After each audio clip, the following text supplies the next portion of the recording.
Mattingly, so glad we can be joined here. Thanks for being on the show. Thank you for having me, Karl. I know it's a long time coming. Absolutely. My pleasure. Well, would you mind just starting with a brief introduction to yourself, to the audience? Yes, absolutely. My name's Mattingly Messina. I run a consulting service called Throughline, which primarily works with nonprofits, but most specifically independent schools. And we focus on relationship management, fundraising, and development. And I'm happy to chat with you in particular because when we first met, it was enrollment marketing, development, how these worlds intersect. And I know you spend a lot of time thinking about these things. I do too. So I'm really, I think this is going to be a lot of fun. I'm happy to be here. Thank you for hosting me. Absolutely. My pleasure. Great frame up too. And I appreciate that because we were sort of talking about the value of creating this bridge between the enrollment marketing side and the development side. And so how we can make that a valuable conversation. So I think that's a great premise and much appreciated. So How about we start with your why? I love doing highly relational work. And if I can do that for the rest of my life, I'll be a happy camper. And so far in my career, that has looked a number of different ways. It's been in a number of different industries, but helping people solve problems from a relationship-based angle is really what gives me the most joy and motivates me. And at the moment, the most critical area where I think I can help people in that space is in independent schools, which means really more to me than anything else. So it's a joy to be working in this space in particular. And who knows what that looks like in the future, but right now, that's exactly where I sit. Why don't you walk us through the journey a little bit of how did your past lead you to the work you're doing now in development? Yeah, well, for this conversation, I think the most important thing is that I'm a product of an independent school that really changed my life and have been deeply involved in my alma mater, which is a PK through 12 independent school in Southern California in Orange County. Really ever since I was a student there. I led their alumni association for many years. And a number of years back, I got to join the board of trustees and do great work with a great group of people there. And I sort of thought maybe that was the extent of my involvement. It felt great to give back to a school that had given me so much.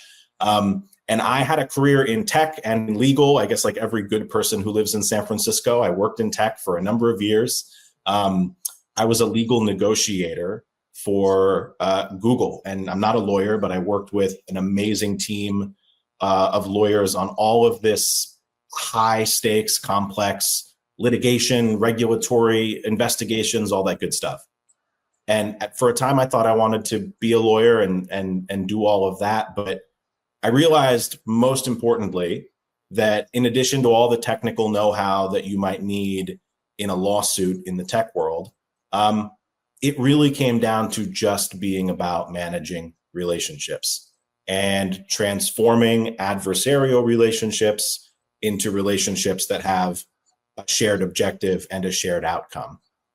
While I was going down that path, my alma mater asked me to help them out with some fundraising. And there's a ton of skill overlap there that I felt like I could apply and be useful and help my school. And I really enjoyed it. And, in addition to persuasion and negotiation, there's just broader relationship management schools do with their families, with their donors, with their stakeholders that I found out pretty quickly I could be helpful with. And during the pandemic, I don't know, a light bulb went off. And I realized that this is the most joyful and important thing that I could be doing. And I want to actually work in this space in independent schools. So I gave up my job in tech. I became the director of advancement at a K through 12 here in San Francisco, where I live. And then a few years ago, decided to go out on my own to do consulting for a number of schools. And I have not looked back since. And I don't think I would be doing this if I wasn't the product of a school that had really changed my life. And anything we can do in this industry to make schools better at serving their students, that's what it's all about. I can empathize with your story. Thank you. That's really interesting. And from a pre-show, I think you may recall, I also I attended private school for a while myself. Yep. And then now I've worked with, many private schools and for over 10, 15 years. So it's interesting how that relationship with private schools changes over time. And bring you back.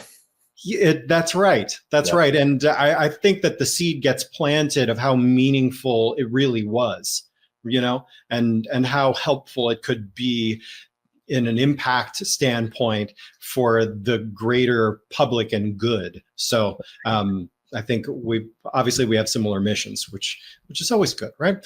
Okay. Well, from a consultative standpoint, what kind of challenges are you typically helping clients overcome?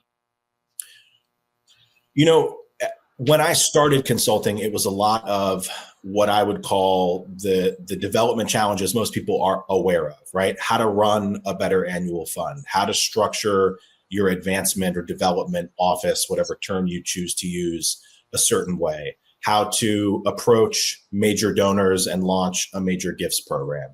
But because of the fact that I had a variety of hats in independent schools, as an alumni leader or a board member or a senior administrator, and now as a consultant, I realized, and there are some amazing folks in the field doing this work as well, that are colleagues of ours, bringing a more holistic approach to just the revenue side of schools in general. So really bridging philanthropy with enrollment and tuition revenue and looking at it really from a 30,000 foot view. A lot of schools are not taking the time to begin to look at the problem that way.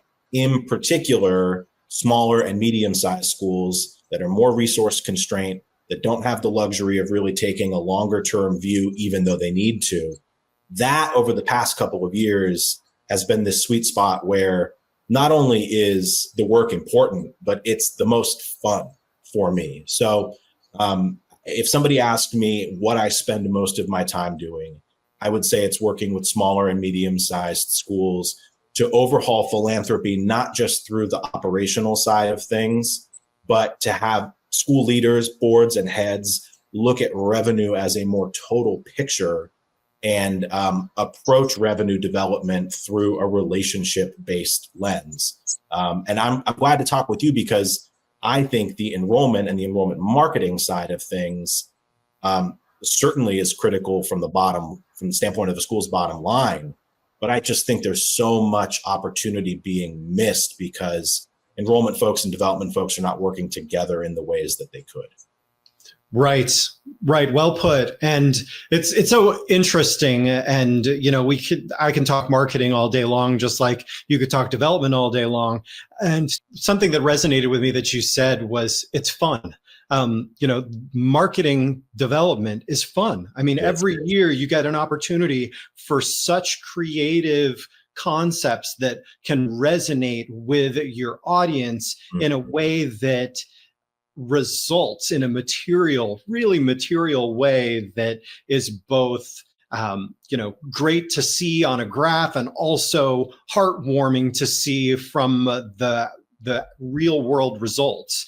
It's really something that we could expand on to a great extent. And I'm very happy that we're able to have this conversation because I think that like I said, I think we could expand it quite a lot. But in terms of the core of your work and the challenges that you're working through, what are some of the most helpful tips that you could share with listeners? Yeah, I can think of a few. And to the point that you had just made, this is fun. And in my experience, there's more work to be done to understand that independent schools, although they have a nonprofit status, they're a business, and business acumen is not only important, but it directly serves the mission of fulfilling the lives of these students as well. So breaking down silos between the administrative business side of running a school and the teaching and learning side of running the school, having those groups of people understand each other's outcomes a little bit better, I think is really important and makes it more fun. But in terms of trends, I'm thinking of a couple of things right now. And it's the ways that enrollment directors and development directors can collaborate much more closely, both nuts and bolts of understanding school revenue, but also the art of school marketing and relationship building with donors. One of the things that I think a lot about is development and enrollment folks being really master relationship builders and managers. And in a lot of cases, having relationships with families that are deeper than the head of school might for strategic reasons. And I don't think we're utilizing the relationship building power that those folks have as much as we could. So what does that look like? To me, it looks like a few things. And I work with my clients to talk a lot about this. One, I think that enrollment directors and development directors need to really open up their books to one another and play a co-equal role in the budget setting process, so that when enrollment projections are being created, which often really are what happens first, and then fundraising projections are then created to fill in whatever the budget gap is after the enrollment targets are made. I think that both of those school leaders need to do a much better job understanding the realities on the ground. And the enrollment director saying to the development director, listen, we've got a projection this year. I don't know if it's feasible that we can make it. How can we work together to see if we can make up some of that revenue through philanthropy? And if the development director is sitting there saying, I don't think we can hit our annual fund target this year, is there a way where we could adjust our enrollment expectations to make sure that we're meeting our goals revenue-wise? Those conversations I don't think are happening as much as they should be, in part because a lot of times both enrollment numbers and development numbers are handed down from heads of school and from boards. It's not as collaborative as it could be. And so that puts schools in a really short-term mindset, just thinking about the current fiscal year we're about to enter. And when I work with smaller schools in particular, I try to encourage them to take a step back and say, you have revenue. You've got hard revenue from tuition income and other fees and programs. You've got soft revenue from philanthropy and from interest on your endowment, if you have one at all, and other investment income.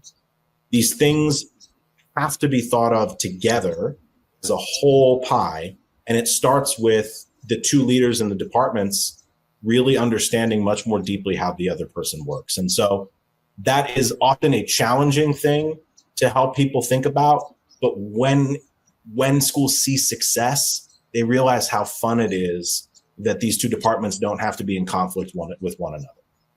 Right. Well put and understood.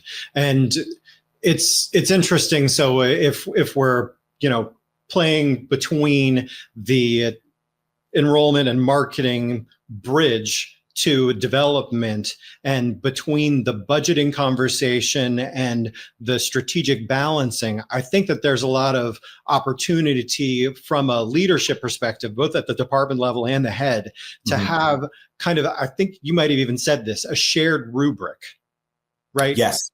Where they can see the direction of what the plan is for the year, what the goals are, what the expected results are, and between that, what the initiatives are that would help them get there, and the key performance indicators, and then have the opportunity to collaborate if they're seeing what the plan is between the different departments and where the opportunities to collaborate are. And I think if that's broken down into quarterly meetings, then they can review and discuss and stay on the same page and act as force multipliers for each other. Exactly. And this is where the word advancement comes into play, because a lot of schools use those terms interchangeably, but there is a difference in the definitions. And this is why schools sometimes flirt with a true advancement model, where enrollment and development are housed under the same department. Because in theory, I think people can understand that there are synergies there, that this is about building relationships. Development plays a big role in, if less so admissions, they play a bigger role in enrollment retention. and managing and stewarding families through their journey with the school. I think schools get this in theory, and they like the idea of an advancement model. I think the problem is, operationally, most of the time, if you do have a director of advancement that oversees both enrollment and development, they've likely come up in their career through one of those functions or the other without really understanding how the other works, and some assumptions being made that if you're good at one, you can be good at the other. And while I think that that is true, and while I think that the relationship building skills are roughly similar for each of them, the way it plays out, the type of conversations you have with families are very different. So I think that schools can and should continue to investigate whether an advancement model makes sense for them. But there are a lot of factors to consider, including, as you said, if the school has the operational chops to be able to really have these functions blended together, people held accountable for joint standards that are jointly created and jointly monitored. That takes a type of school with a type of administrative team that is ready to do that. And not all schools are ready to do that. And I think that that's okay. And there's still a lot of work and collaboration that can happen. But again, we're noticing these synergies. And I think that's why schools are trying to explore this advancement model, which may work for some, but not quite for others just yet. Makes sense. Absolutely. Okay. Did you have more tips that you wanted to share? Well, there are tips. We talked about budget setting ones and sort of the nuts and bolts of how offices may be structured. But I also notice a lot of things on the art of enrollment marketing and communication, not just with prospective families, but with our existing families for retention purposes. This is where I think enrollment and development can really do a better job working together. In my experience, development often has very little insight into the marketing tactics that enrollment is either considering using or using. And I think that that's a mistake.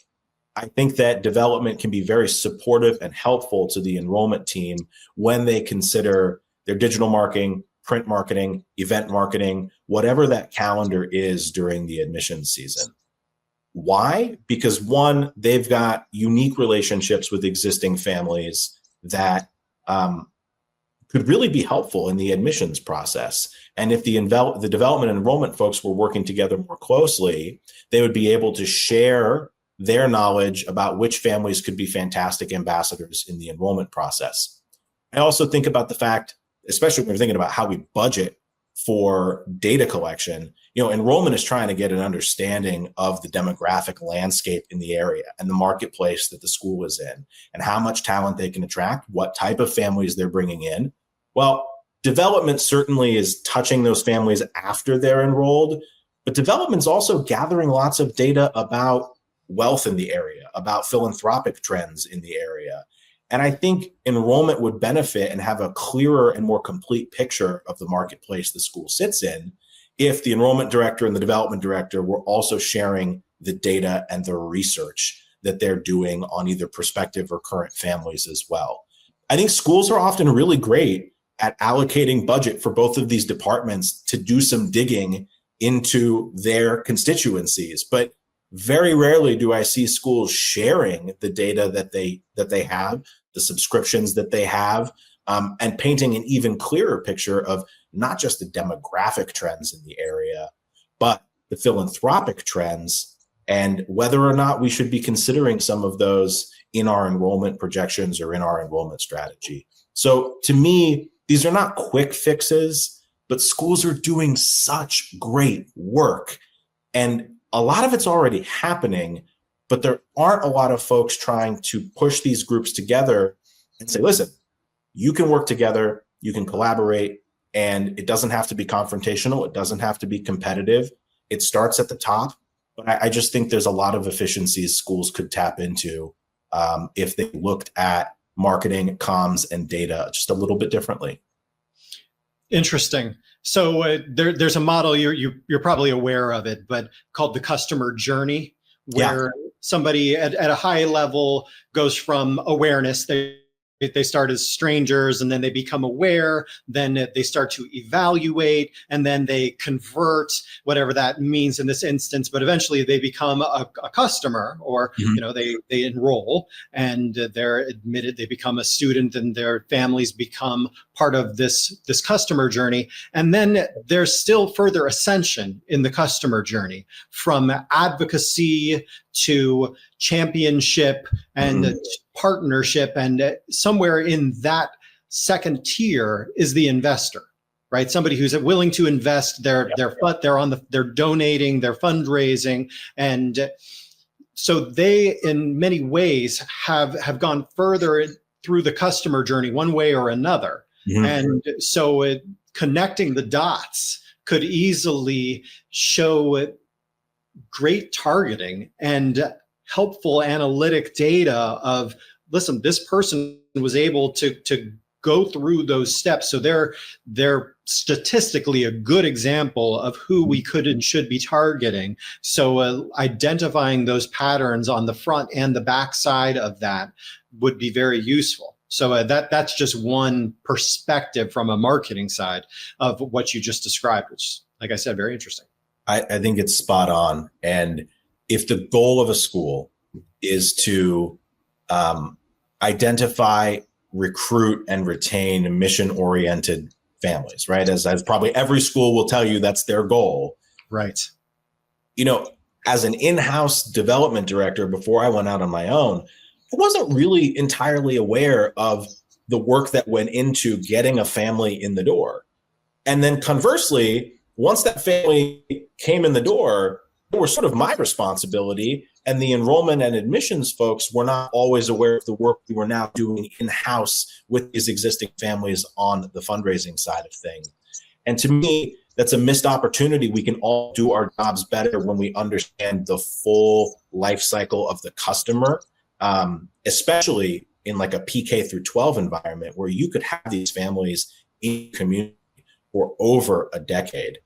And to your point about making sure that we are recruiting mission-oriented families, what they do, how they show their support for the school after they enroll and they are an existing family, including by potentially giving philanthropically, it's really critical information that the enrollment team should know so that they can continue to fine-tune their outreach to make sure that, confirming we are bringing in mission-oriented families and we're having success with that. And I think from everything from shared video and communications resources, there's a lot of things that can be repurposed in terms of external marketing becoming internal that development could use more of. And so I encourage all development directors to grow their relationship with the enrollment director, to be supportive from the budgeting process and leadership development through sort of co-managing family relationships when it's appropriate, to seeing if you could get creative about sharing your department's budget and resources, especially when it comes to marketing or communication spend. Well put. Well put. It's funny because I like to ask guests about what they'd like to see happen in the future. Yeah. And in a way, you just answered that. But from that lens, is there more color to add? And is there anything else that you'd like to see happen in the future of this field? I'd love to see, and this I would say is not always the responsibility of the enrollment director or the development director. I think it goes higher than that. I would love to see a commitment to longer term thinking beyond just the current fiscal year. I empathize deeply with enrollment and with development that they are just trying to make it work this year. I mean, how could they not? That's the goal in front of them. Independent school environments have become more stressful. Being an independent school leader has become more stressful. There's no doubt about it. But I think that we are underutilizing the skills that these two department leaders have. And if boards and heads could create, either through staffing and office infrastructure or just through dedicated time on a semi-annual basis, to allow these folks to share their thoughts about what the next 5 to 10 years at their school could look like, I think that heads of school will wake up and realize they have so much more firepower on their administrative team than they realized. And all of this sounds good in theory, but it's also critically important because independent schools are at an inflection point financially. And I'm not the first person to say that. I think I'm probably the millionth person to say that. But I think it informs some of the work that we do. This is getting harder and harder. The math is getting harder and harder. And so I think schools should be looking at revenue more holistically. And that requires people needing to think beyond just 12-month short-term thinking. For me and the small and medium-sized independent schools that I love the most, it's the biggest challenge because they're the ones that need to look farthest out into the future to be able to survive, but they're also the ones with some of the strongest challenges. Do I have a perfect answer for how we get there? No, not yet. But I think that that's really the one thing I want to keep leaving school leaders with on the business side of the house. Beautiful. Well, is there anything else you'd like to add before we start wrapping up? No, it's a pleasure to be here. I hope we do more of these. Thank you for being able to facilitate this kind of conversation. And I'm just glad that these kinds of talks are happening in the first place. I think it will really benefit independent school leaders. So I'm really grateful. Likewise. And it's funny because you said you don't have a perfect answer for how we get there. And my gut was, and I know this will resonate with you. We certainly have to get there together. It's not going to happen in a silo. No, I can't get there without you, Karl. So I'm with you. We'll get there. Yeah. Beautiful. Okay. Well, this was super fun, Mattingly, and likewise, I look forward to doing this again. But want to make sure that the listeners know where they can go to learn more about you and to reach you. Where would be the best place? Yeah, my company is called Throughline.